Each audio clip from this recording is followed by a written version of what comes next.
Hey everyone, it's Zed for me. I'm doing a dash cam installation in my car. If you haven't seen my earlier video about what finally convinced me to invest in a dash cam, definitely check it out. The dash cam that I purchased is the A118 model with 1080p recording and what looks like to me one of the best form factors out there.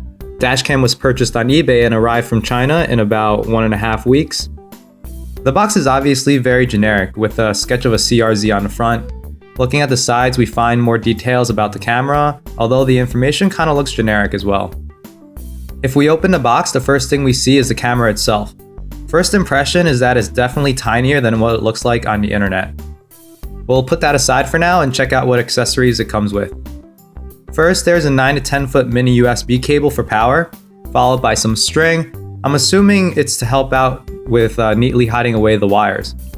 Then the manual, which is definitely full of important information, and in this case, it's actually precise and accurate information on this particular camera model. Then we have some mounts. I won't be using the larger mount because I'll be able to hide the wires well without it. And finally, some more routing bits and a shorter mini USB cable for connecting the camera to your computer.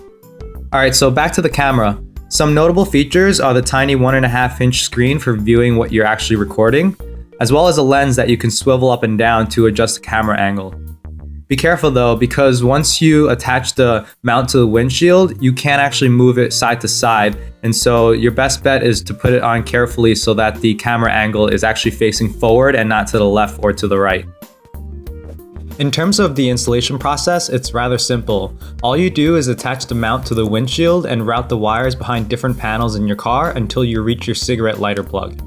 If your car's cigarette plug only gives power when the car is on, then you can just plug in the adapter and you're all set. If your car is like mine, however, and has a cigarette plug that's always on, you'll have to find a switched power supply. I hardwired my dash cam into a switched power source that I found inside the center console. Looking from outside the car, you can see that it's quite difficult to see that I even have a dash cam, although I definitely wouldn't leave the dash cam on the windshield if I'm away from the car in a sketchy neighborhood. Some earlier reviews of this dash cam said that the adhesive for the mount was gray, so it was easier to see, but I guess the manufacturer smartened up and started offering black adhesive to make the camera even more discreet. I didn't include any sample footage as there's plenty online. The picture quality is decent during the day and is acceptable at night if there are street lights.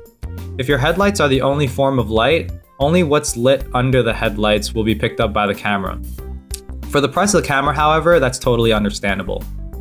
Overall, this is something I would recommend to anyone who wants a little insurance for their car. I've had friends who have only invested in a dash cam after an incident in which having one would have saved them a lot of money and trouble. Thanks for watching, guys. If you have any questions, feel free to ask, and don't forget to check out my other videos and subscribe for more.